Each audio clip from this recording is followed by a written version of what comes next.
Buenos días, señorita Lomas. María, ¿no? María Manuela, ahora veo su nombre. Si me puede dar la opción de compartir la pantalla, por favor. A ver. Buenos días, estimados alumnos. Estamos en breve iniciando nuestro curso de Economía. Estoy esperando que me puedan dar la opción de compartir la pantalla y poder iniciar un poco con el contenido de esta asignatura de Economía. A ver, señorita María Lomas, tutora, buenos días, ¿me escucha? Hola, hola. El chat también veo que no está disponible. Hola, hola. Ahí está. Ahora sí ya me habilitaron la opción de compartir. Muy bien. Vamos a ver. A ver, a ver, a ver, a ver.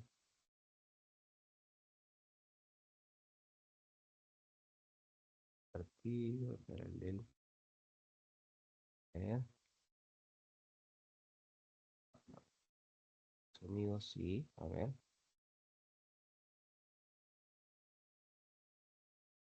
A ver, a ver. Deja. Ah, ya. Pantalla, ventana. Ventana. Ok. Ahora sí. Ahí estamos. Creo que ahora sí se ve. Buenos días, estimados alumnos. ¿Se ve la pantalla, la presentación? ¿Me Sí, comentan? profesor. Perfecto, perfecto, muy bien, muy bien. Entonces, estamos ya empezando nuestro curso de economía en este ciclo 2025-1. Buenos días nuevamente a todos ustedes. Bien, vamos a empezar entonces. A ver, esta es la semana 1. Y como la primera semana vamos a ver un poco algunos aspectos iniciales de lo que es la economía, ¿sí? En primer lugar, ¿no? Desde la definición etimológica, esta palabra viene de las voces griegas oikos y nomos. Oikos, vinculado a casa, hogar o hacienda, y nomos, referente a gobernar o administrar, ¿sí? En este caso, podría ser, ¿no? Juntas estas palabras, lo que es administración de la casa o de la hacienda. Y ya una definición un poquito más moderna, ¿no es cierto?, de lo que es la economía, dice, es una ciencia social, ¿sí? Porque obviamente estudia fenómenos que suceden en la sociedad, ¿no? Vinculado a las transacciones, al comportamiento de los seres humanos, en fin, que se ocupa de estudiar es la forma en la que la sociedad, justamente, la sociedad que la conformamos todos nosotros como seres humanos, administra los recursos escasos frente a necesidades ilimitadas. Esa parte es importante, eso que se resalta ahí de recursos escasos y necesidades ilimitadas. Fíjense, em, los seres humanos tenemos, ¿no? Unas necesidades ilimitadas, ¿no? Si se dan cuenta, uno cuando a veces puede satisfacer una necesidad, siempre van a surgir otras nuevas, ¿no? O van a aparecer muchas más necesidades. Por ejemplo, no sé, de repente una persona tiene sed, ¿sí? Y después de repente de sed va a querer comer algo, y después de comer algo va a querer de repente vestirse, y después de vestirse va a querer, no sé, tener algún, ¿no?, accesorio, y después de repente va a querer tener algún medio para movilizarse, y de repente va a querer tener un lugar donde vivir, y dentro del lugar donde vivir, ustedes saben, en las casas, ¿no? A veces los padres van comprando que la sala, que el comedor, que cambiamos el cuadro, que cambiamos este espejo, y así, ¿no? Y viene la tecnología, y que quiero el celular, quiero una tablet, quiero una laptop, y que quiero esta conexión a internet, y en fin, hay muchas necesidades y son ilimitadas, ¿no? Nunca se acaban las necesidades de los seres humanos, pero ahí viene el problema, ¿no? Importante que busca resolver la economía, es que los recursos son escasos, ¿no? Ustedes en sus hogares, ¿no? Yo también, y creo que todos, no es que tenemos, pues, todo el dinero del mundo, ¿no? Para poder hacer lo que nos dé la gana o comprar lo que nosotros querramos, ¿no? Aún inclusive los multimillonarios, ¿no? No tienen o sea, por ejemplo, imagínense, ¿no? Un multimillonario diría, bueno, yo quiero comprar un país, ¿no? ¿No? Y eso tampoco, ¿no? No sería posible, ¿no? En fin, hasta legalmente, una serie de aspectos, pero económicamente también, ¿no? Sería medio complicado. Entonces, este, siempre va a haber, ¿no? Restricciones, ¿no? De recursos a nuestras necesidades ilimitadas. Muy bien. Bien, vamos a seguir avanzando. El objeto de estudio de la economía, ¿sí? Básicamente busca, dice, resolver problemas relacionados con la producción y la distribución de los bienes y servicios que están destinados a satisfacer necesidades humanas, ¿no? Ustedes sabrán que estas necesidades humanas justamente se cubren a través de los bienes y servicios que circulan, que se comercializan en la economía.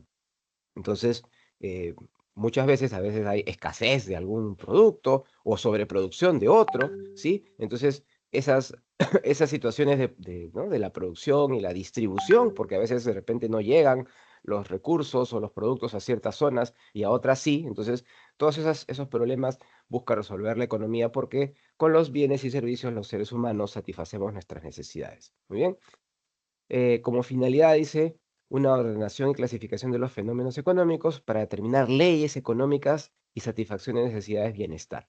Lo que la economía busca, al fin y al cabo, es que pueda existir bienestar, ¿no? En las personas, en la población de un país, por ejemplo, ¿no? Que las personas puedan tener de alguna manera los bienes y servicios necesarios para que puedan, ¿no? Tener una vida, ¿no? Sin dificultades, sin carencias, ¿no? Y que puedan tener los bienes y servicios que necesitan para desarrollarse, ¿ok? Y de alguna manera al estudiar estos fenómenos se van planteando leyes, ¿no? Como más adelante vamos a ver la ley de la oferta, la ley de la demanda y otros aspectos muy interesantes que iremos conociendo. Mm, Muy bien. La economía tiene algunos métodos de estudio.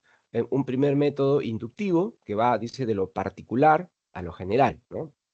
Es decir, que tomando como consideración un aspecto específico, busca de repente generar una teoría ¿no? Una situación que pueda abarcar muchos más casos, ¿no?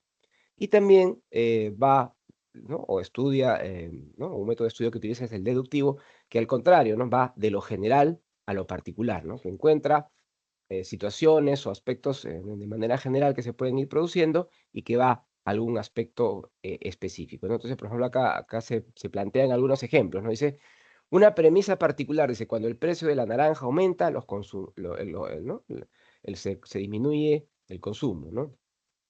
Y la premisa particular 2 es cuando el precio del calamar aumenta, el consumo, ¿no? Se disminuye. Entonces son dos aspectos particulares y te puede llevar a una conclusión general, ¿no? Desde un punto de vista inductivo, que cuando sube el precio de los productos de manera general, el consumo comienza a disminuir, ¿no es cierto? Entonces, ahí tenemos justamente ¿no? Un ejemplo del tema inductivo. En el caso deductivo, dice, hay un enunciado general, dice, si un producto tiene sustitutos, su demanda es elástica, ¿no? Entonces hay un caso particular, los automóviles tienen sustitutos como las motos, bicicletas, taxis o transporte público, por lo que se deduce que su demanda es elástica también. Entonces, ¿no? Se va analizando de esta forma. Bien, vamos a hacer ahora, estimados alumnos, un recorrido, se puede decir, histórico, ¿sí? Ya que vamos a revisar cómo ha evolucionado el pensamiento económico a lo largo de la historia, ¿sí? ¿Hasta aquí se está entendiendo? ¿Me están escuchando, por favor? ¿Me confirman? Sí, porque yo estoy viendo acá la PPT que lo he puesto ¿no? en presentación, pero no veo de repente, sí, ahí está Gutiérrez, Javiera, ¿no es cierto? Que me indica que sí. Perfecto. ¿O querías preguntar algo, estimada Javiera? No sé. Ah, no, que está todo ok. Perfecto, perfecto. Igual si tuvieran alguna consulta, pregunta, también para poderlo ir revisando. Muy bien, entonces acabo de nuevamente poner la presentación, se ve, ¿no es cierto? ¿Sí? Muy bien. Entonces, vamos a continuar, como les decía, haciendo una revisión histórica del pensamiento económico. Y vamos a empezar con la edad antigua, ¿no? Ahí vamos a empezar, dice, la etapa precientífica de la economía, y vamos a analizar algunos filósofos como Platón y Aristóteles. En este caso vamos a hablar sobre Platón, ¿no? Que fíjense, en ese momento el análisis de Platón y Aristóteles y de otros más estaba vinculado a analizar al Estado, ¿no? Porque ustedes comprenderán, se comenzaban a crear las primeras grandes ciudades, ¿no? Se comenzaba a dar una estructura política también, ¿no? Dentro de esas ciudades, dentro de esos estados, donde estaban compuestos por gobernantes, guerreros y artesanos, ¿sí? Los gobernantes, bueno, era la clase dirigente, los guerreros, que eran las fuerzas armadas que ahora, ¿no?, tenemos en los países, ¿sí? Que eran los que luchaban y que conquistaban nuevos territorios, en fin. Y los artesanos, que eran quienes realizaban diferentes, justamente, actividades, ¿no? Como elaborar, pues, no sé, vasijas, ropas, calzados, herramientas, y que se vendían justamente en los mercados que había en esas épocas, ¿no? Entonces vendían a ser como que los que producían, ¿no? Los productos o brindaban los servicios en aquella época, ¿no? Entonces, Platón, dice él, desde esas épocas, fíjense, ya comienza a reconocer la importancia de la especialización y la división del trabajo, que este es un elemento muy importante, que lo vamos a ir viendo en otras sesiones. ¿A qué se refiere este tema de la especialización y la división del trabajo? Implica que, eh, digamos, ¿no? Las personas, ¿sí? Eh, Como que comienzan a em, enfocarse en realizar unas actividades en particular, ¿no? A eso se refiere la especialización. Por ejemplo, de repente, ¿no? Una persona era muy, ¿no?, hábil para, no sé, pues, ¿no?, recolectar ciertos productos o insumos de la naturaleza, ¿no? Muy rápida, de repente, para recolectar, y sabía qué insumos recolectar, qué tipo no sé, pues, de árboles, o de plantas, o de barro, o en fin, ¿no? Después otra era muy hábil, de repente, ¿no? Mezclando, ¿no? ¿No? Este barro, por ejemplo, con agua y otras sustancias, ¿no? Y otra que era muy hábil, de repente, ¿no?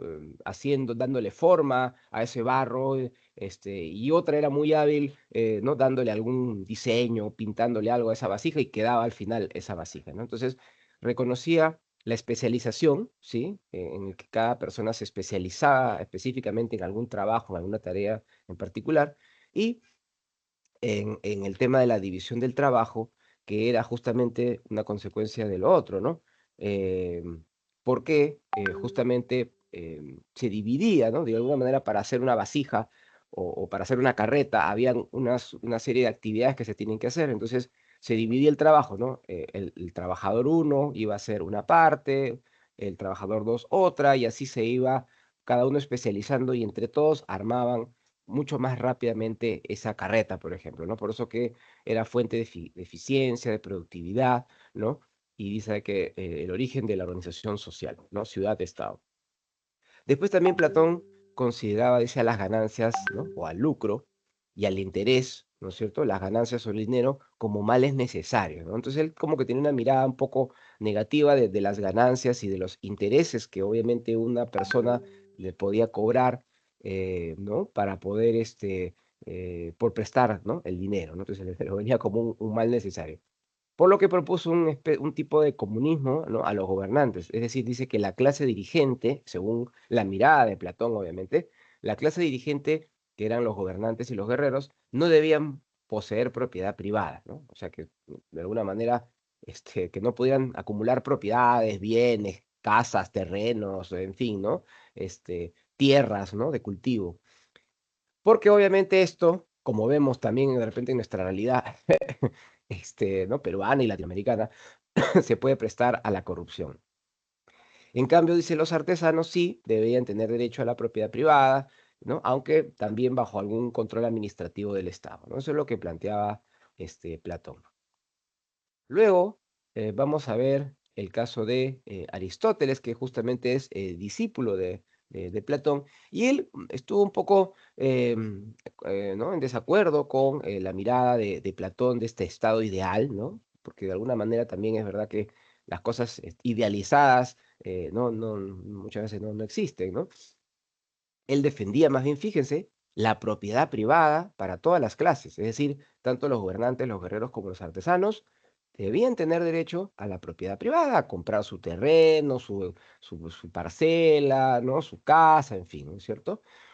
Y miren, desde esas épocas ya se comenzaba a hablar de lo que es la propiedad privada, ¿no? Que hoy en día, como ustedes saben, es un derecho, ¿no? Que tenemos nosotros los seres humanos, los ciudadanos en este país.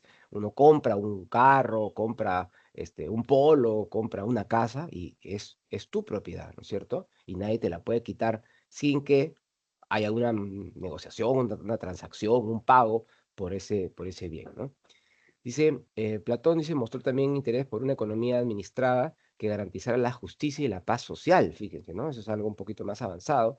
Por eso consideró el interés generado por el dinero como un rendimiento no natural que suponía una amenaza a la estabilidad social y económica. En otras palabras, dice, Aristóteles reconocía el intercambio de bienes mediante el dinero como un mecanismo natural para satisfacer necesidades humanas, ¿no es cierto? Pero reprobaba la utilización para acumular riqueza. Es decir, él también como que tenía una mirada parecida, en ese caso con Platón, en el sentido que él, bueno, decía muy bien, es necesario, ¿no? El dinero para poder, de alguna manera, intercambiar los productos en el mercado, ¿no? Es decir, uno vende pan y te van a pagar algo, vendes una ropa, ¿no? Un polo, qué sé yo, y una sandalia en esos momentos, pues, ¿no? En Grecia que se utilizaba, y bueno, te tenían que pagar, ¿no es cierto? Era algo natural para satisfacer las necesidades de las personas, de los pobladores, ¿no?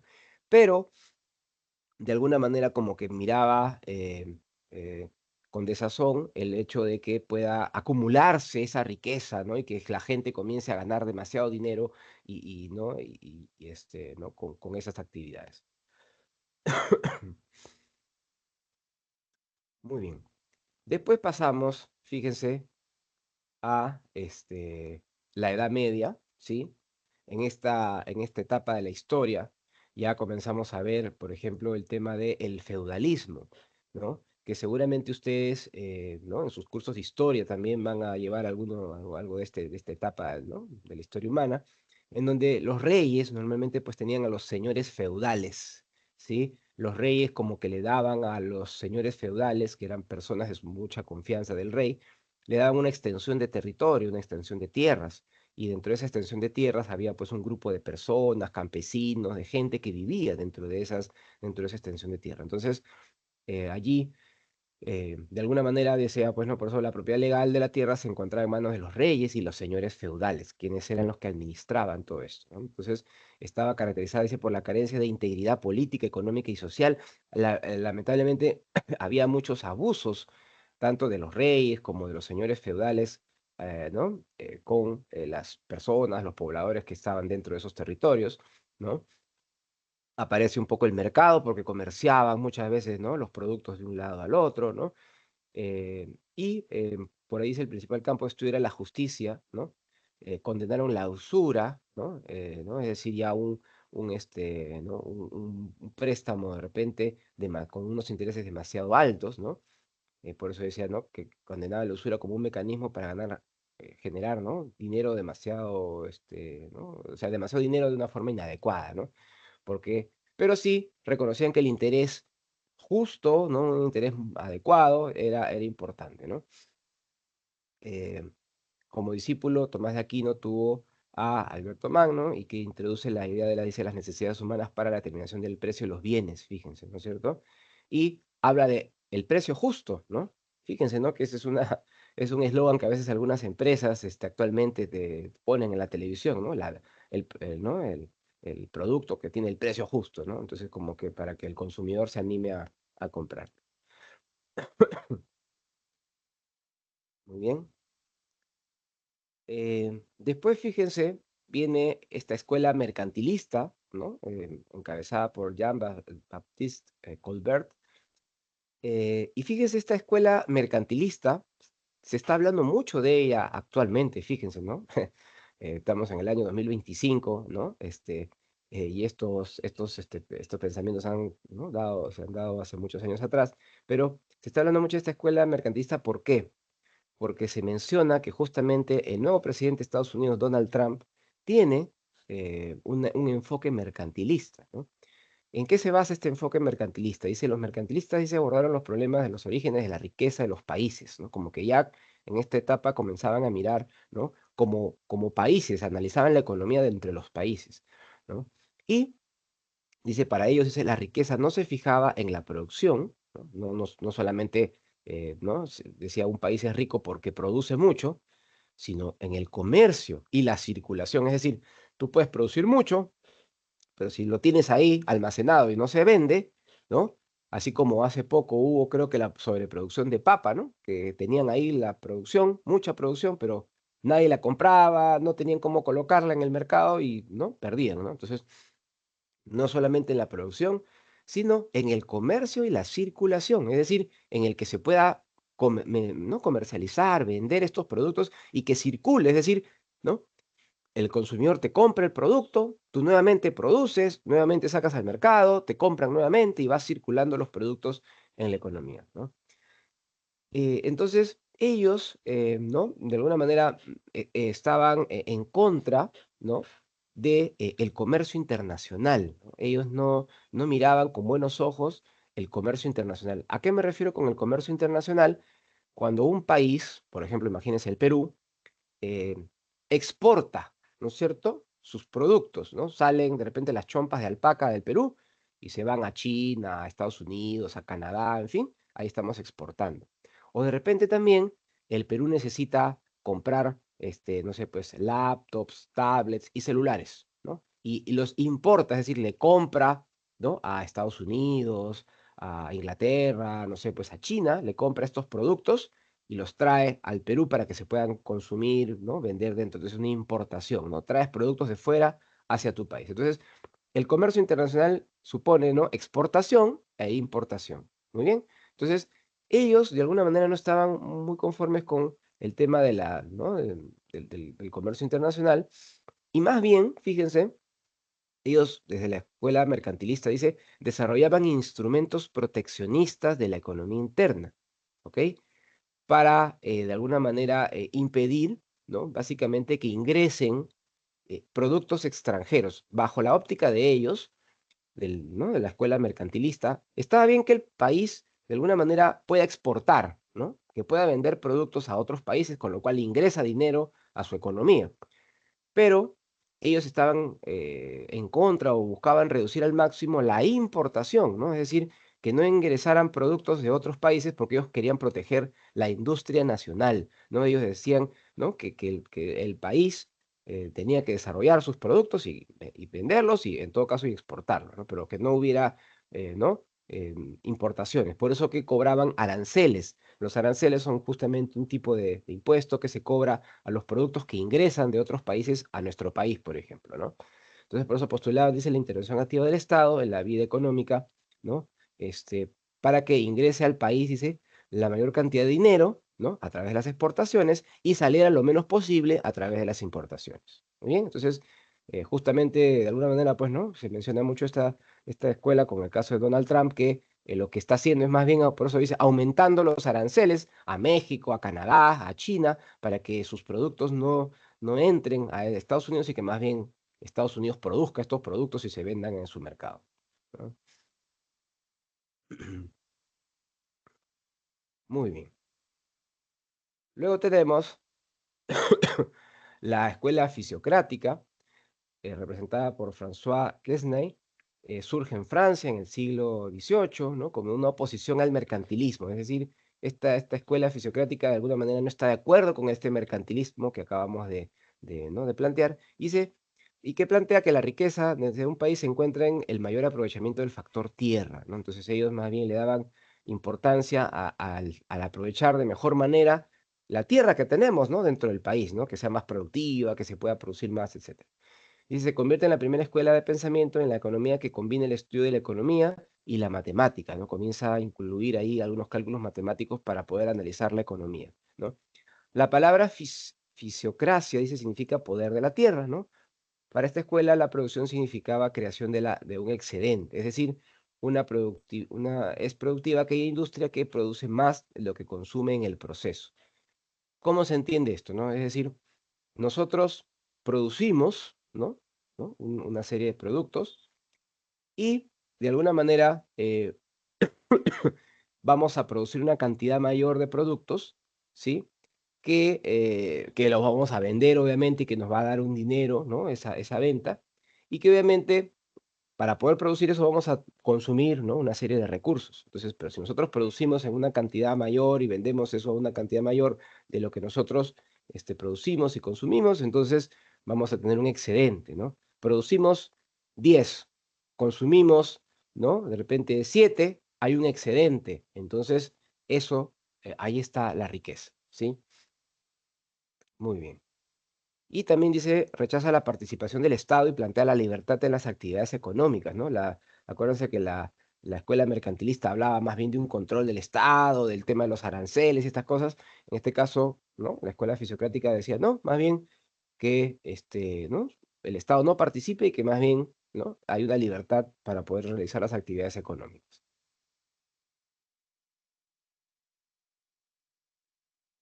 Muy bien. Vamos a empezar a hablar ahora de la escuela clásica, ¿no? Y acá vamos a hablar de Adam Smith. Adam Smith, estimados alumnos, es considerado el padre de la economía, fíjense, ¿no? Porque a raíz de él y sus aportes y sus estudios comienza como que a desarrollarse mucho más el pensamiento económico, ¿no? Y se aparece a fines del siglo XVIII en el contexto del desarrollo de la revolución industrial y el surgimiento del capitalismo, ¿no? Con el nombre de economía política. Entonces,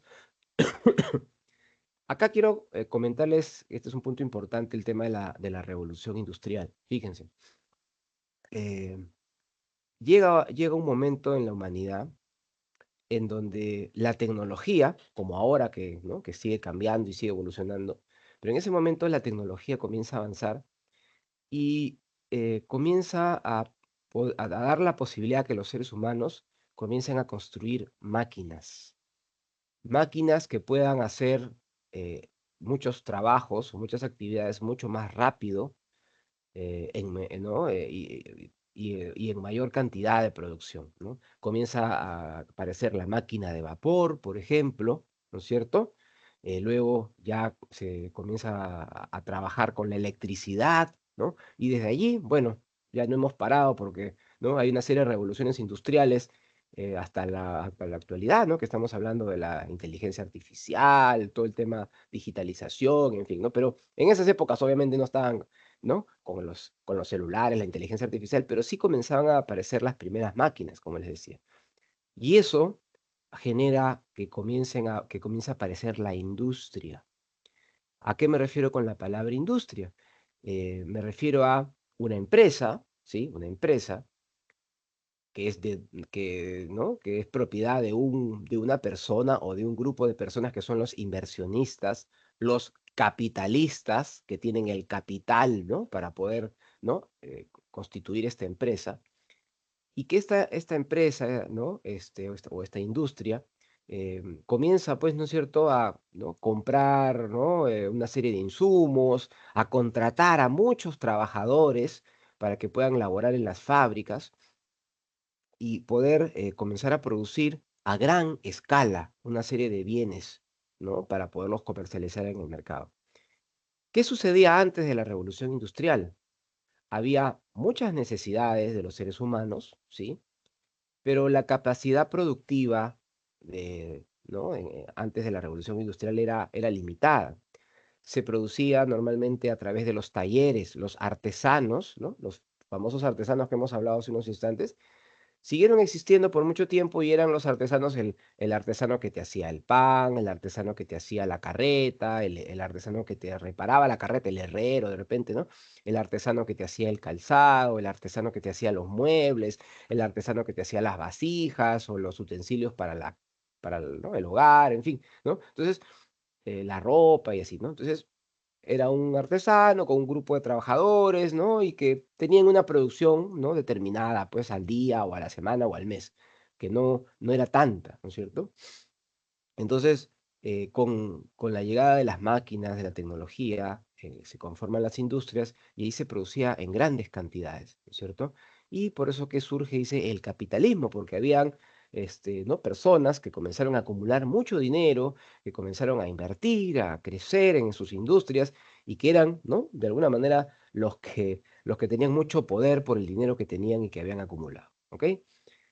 Muy bien. Entonces, Plantea, dice Adam Smith, una economía libre, ¿no?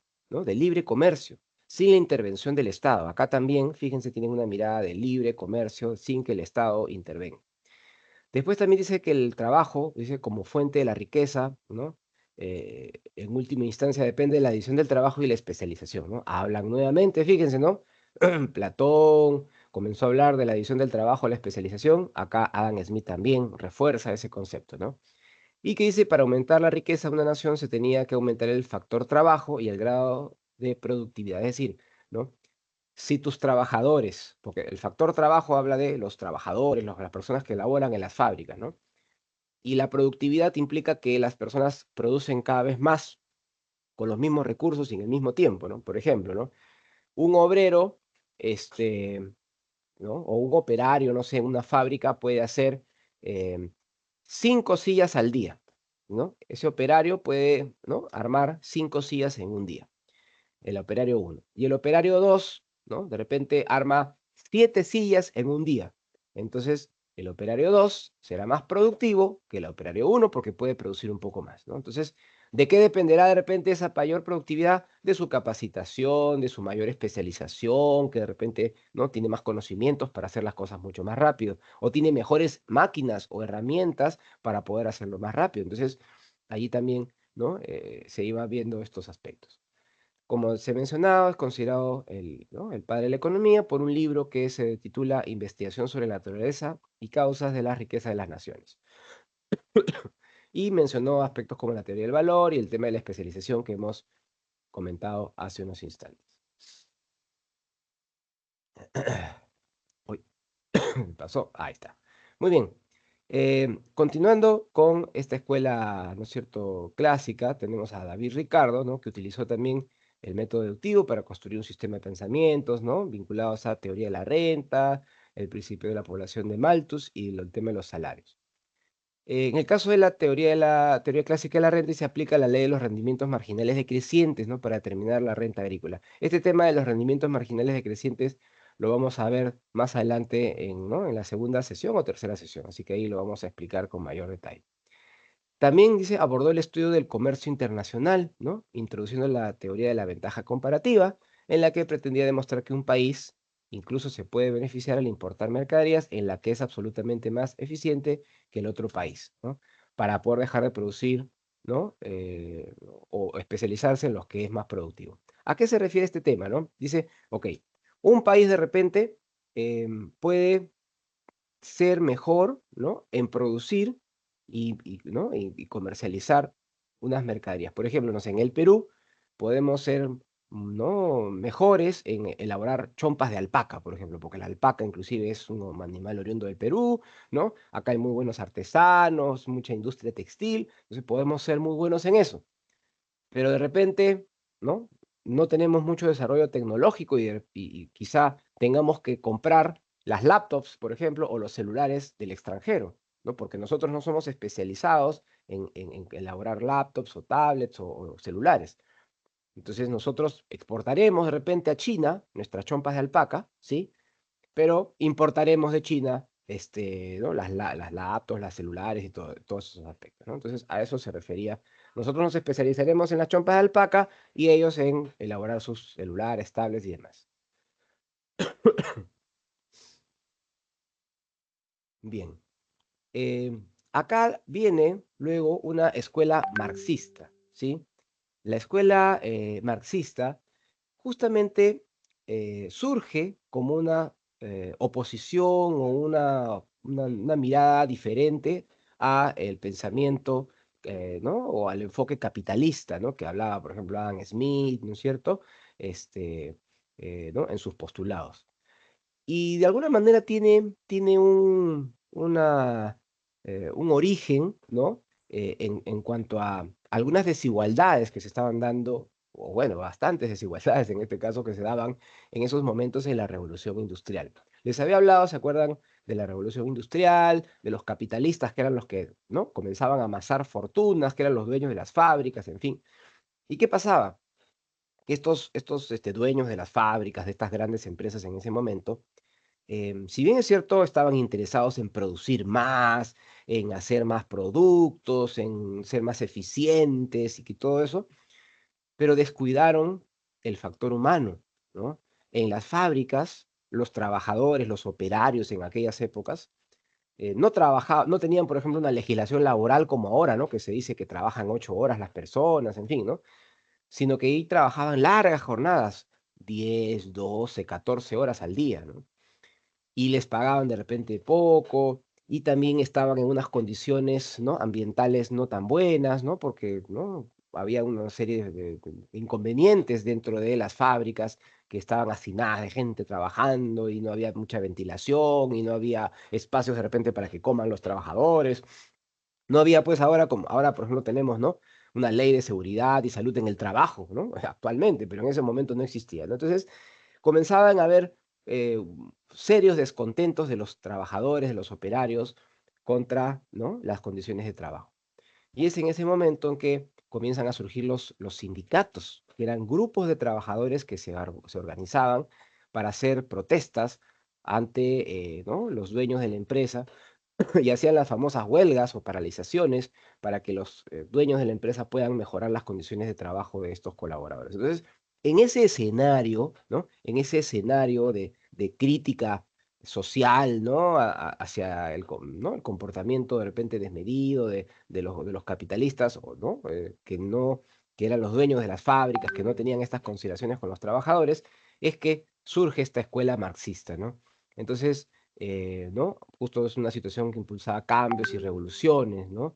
Levantamientos, ¿no? Y una serie de protestas. Entonces, para los socialistas, ¿no? Obviamente el marxismo está vinculado justamente con el pensamiento socialista. Para los socialistas dice la propiedad privada de los medios de producción es uno de los pilares del capitalismo, y, ¿no? Y explica el origen de las desigualdades. Es decir, como los capitalistas eran los dueños de las tierras, de las fábricas y de todo, ¿no? Y hasta de alguna manera le pagaban a los trabajadores, entonces también como que eran dueños de su trabajo, entonces también ese era ¿no?, el pilar de las desigualdades, ¿ok?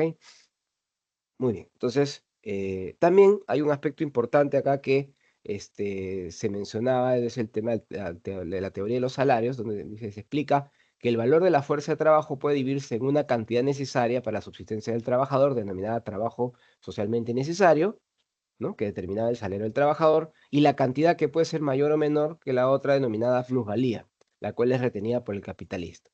¿A qué se refiere este tema? A ver, un trabajador al día, por ejemplo, produce, imagínense que sea una empresa textil, un trabajador al día hace 30 polos, ¿ok? Un trabajador al día hace 30 polos. El salario de ese trabajador, de repente al día, equivale a, digamos, 10 polos, ¿ok? 10 polos, con 10 polos, con la venta de 10 polos que ese trabajador ha elaborado, de repente se le puede pagar su día de trabajo a ese operario. Y los otros 20 polos adicionales que ha elaborado este operario van a ser vendidos, obviamente, y ese dinero no va a ir al trabajador, sino va a ir al dueño de la empresa. Entonces, esa viene a ser la plusvalía, ¿no? Es decir, el dinero, ¿no?, la renta, ¿no? El valor que ha generado el trabajador adicional, que no va a las manos del trabajador, sino que va a las manos del dueño de la empresa. Muy bien. Entonces ahí tenemos ese punto, la escuela marxista. También hablamos de Federico Engels. Uy, vamos a poner acá, que ¿no?, también, ¿no?, publicó varias obras, realizó un estudio histórico de las familias y la aparición y consolidación de la propiedad privada y la presencia del Estado también. Muy bien, vamos a hablar ahora de la escuela neoclásica, ¿no? ¿Se acuerdan que había una escuela clásica? Ahora hay una escuela neoclásica, que es de alguna manera una escuela que busca, ¿no?, actualizar un poco los pensamientos de la escuela clásica, ¿no? Dice, surge como una reacción ante la escuela socialista. Es decir, fíjense, ¿no? Había una escuela clásica que hablaba del libre mercado, ¿no?, de que el Estado no debía intervenir. Luego, que se fomentaba el capitalismo, todo esto, ¿no? Luego surge la escuela socialista, que justamente va en contra de este pensamiento, y en contraposición de la escuela socialista, marxista, ¿no?, surge la escuela neoclásica de la economía, en donde busca justamente defender el liberalismo económico. Esta escuela neoclásica, fíjense, a ver ustedes, para un poco que tengan referencias, ¿no? ubican al actual presidente de Argentina, ¿no? Javier Milei. Él justamente es uno de los abanderados, ¿no? Del liberalismo, ¿no? ¿Se acuerdan? No sé si han visto en sus discursos en TikTok, ahí en este, ¿no? O en el YouTube, ¿no? Que habla, ¿no? Viva la libertad y, ¿no? Y el liberalismo, en fin, ya, ok. A esa escuela está, ¿no? Vinculada Milei, ¿ok? Entonces, dice escuela que dejó a un lado los asuntos clásicos, como la distribución de la riqueza y la teoría del valor, dice, optimizan el bienestar en función del individuo, ¿no? ¿No? De las clases sociales, dice, estudian las relaciones entre la oferta y la demanda, en lugar de estudiarlas de manera separada, ¿no? Entonces, un poco como que no la oferta y la demanda, sino oferta y demanda en conjunto, ¿sí? Y, de alguna manera, dice, se estableció, dice, la distinción entre la economía positiva y la economía normativa, que ahora más adelante vamos a ver esa diferencia. Muy bien. Luego de esta escuela, ¿no? ¿No es cierto? Em, Neoclásica, ¿ok? Vamos a ver la escuela keynesiana, ¿ok? John Keynes, ¿no es cierto? Es una persona que de alguna manera aportó bastante, ¿no? En el ámbito económico, ¿sí? Y él mencionaba lo siguiente, ¿no es cierto? Que dice que la imposibilidad, dice la escuela neoclásica, de encontrar soluciones para la Gran Depresión de los años 30. Fíjense, la escuela neoclásica decía, ¿no? El Estado no debe participar en nada. Todo lo debe resolver el mercado. El libre juego entre la oferta y la demanda es lo que va a solucionar todos los problemas económicos y el Estado no tiene que decir nada. Estresando. Pero, Dios, su pero puta madre, pero Dios esto, mío. disculpen, hay un audio por ahí prendido, no sé, alguien que está hablando, ¿sí? A ver, bien. Entonces, ¿qué sucedió? Que justo sucedió, ¿no? Una gran depresión económica en los años 30, ¿no? En Estados Unidos y que esto se expandió a otros países en Europa sobre todo. Y entonces, ¿no?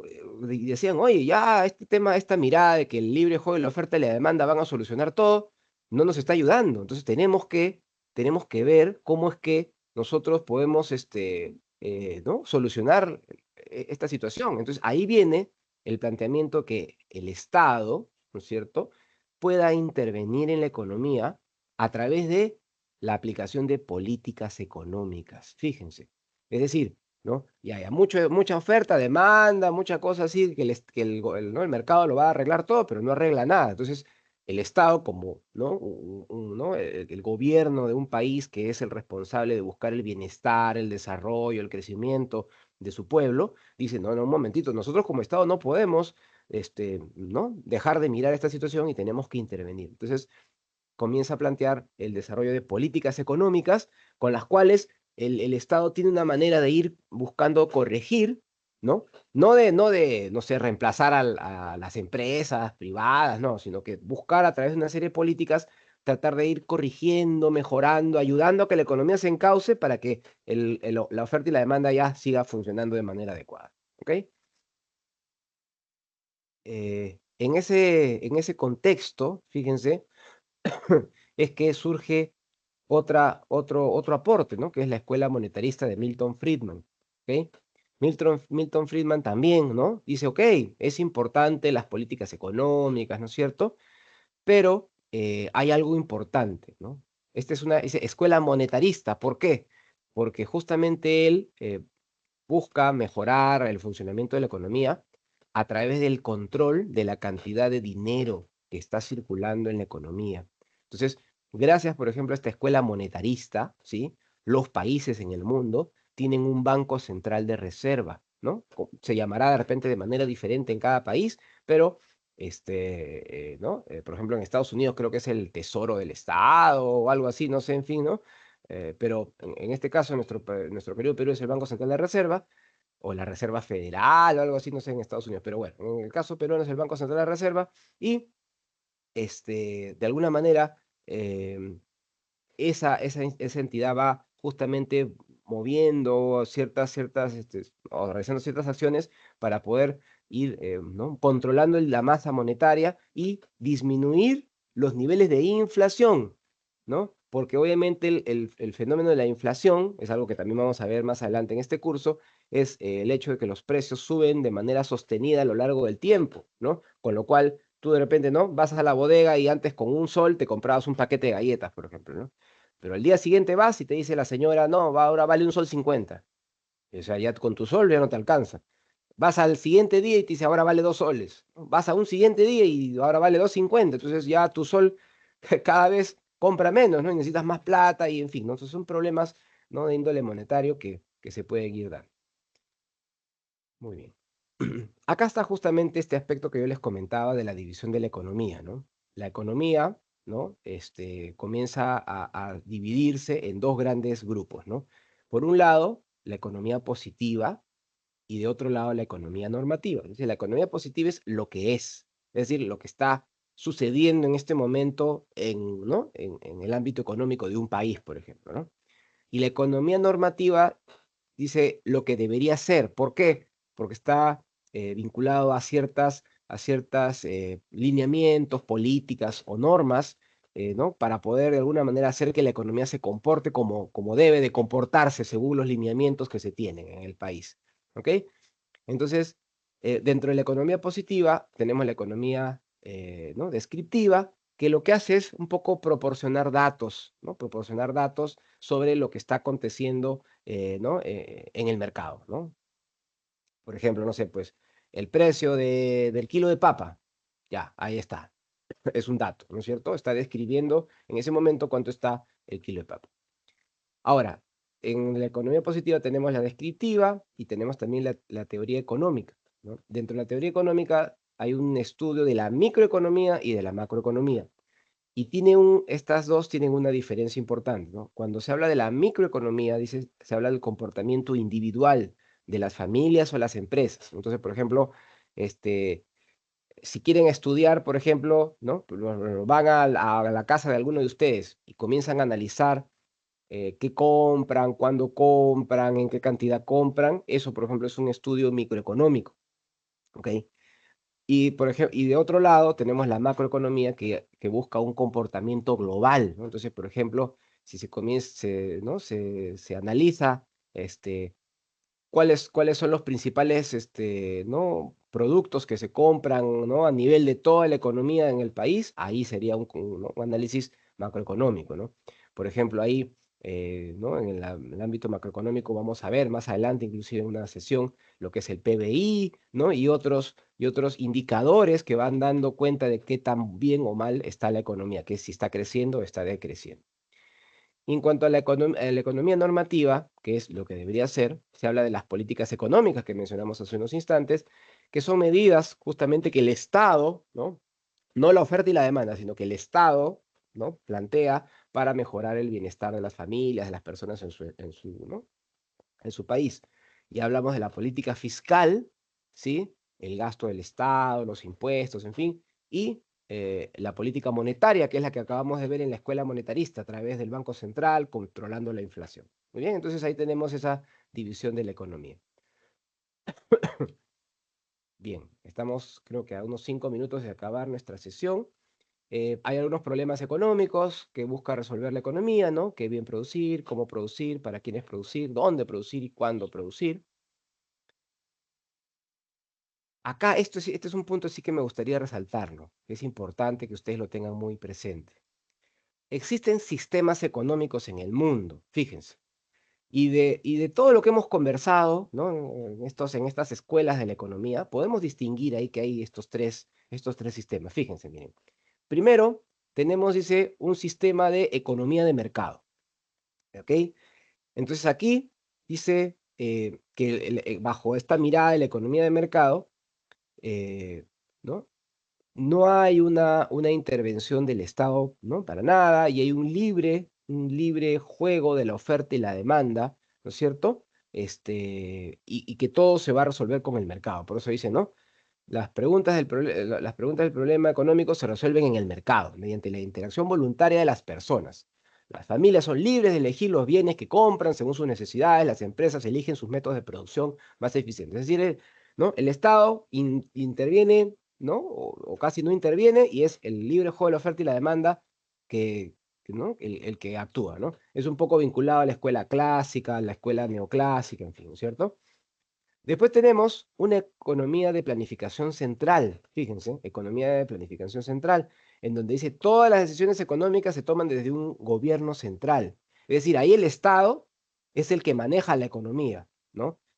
Ahí tenemos, pues, no sé, Corea del Norte, Cuba, ¿no? Los países que tienen estos gobiernos de autoritarios, dictatoriales, socialistas, comunistas, en fin, ¿no es cierto? Que de alguna manera hacen que el Estado sea el que maneje la economía y todas las empresas son del Estado, los bienes los plantea cuánto se va a vender, cuánto se va a comprar, en fin, lo plantea el Estado.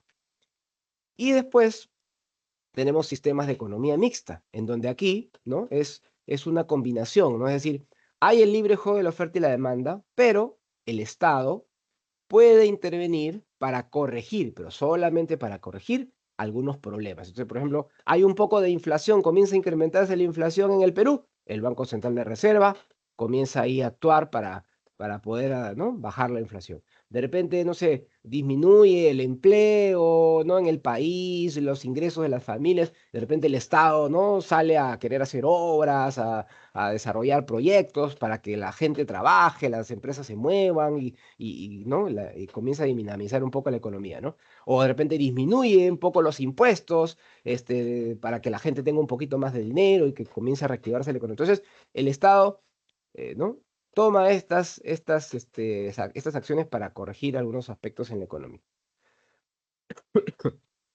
Bien, acá hay algunos conceptos que hemos estado hablando también en esta clase: la eficacia, alcanzar las metas establecidas; la eficiencia, la utilización, o sea, hacer las cosas con la menor cantidad de recursos, ¿sí? La especialización, ¿no? Que tú te especializas en elaborar algo, en producir algo; la interacción, dice, relación que se presenta en los mercados entre los compradores y los vendedores, ¿sí? Y, estimados alumnos, de esta manera estamos cerrando nuestra sesión del día de hoy. Ahí les estoy dejando, por favor, las claves de las preguntas ¿no? de repaso, ¿no? de actividades de refuerzo que ustedes tienen en su separata. ¿Sí? Les pido, por favor, que ahí que tomen una captura de pantalla a ¿no? a esta imagen para que puedan ustedes ¿no? tenerlo y cotejarlo con más calma en sus casas, ¿sí? Entonces, de esta manera estamos cerrando nuestra sesión del día de hoy. ¿Puedo dejar de compartir? ¿Me comentan, por favor?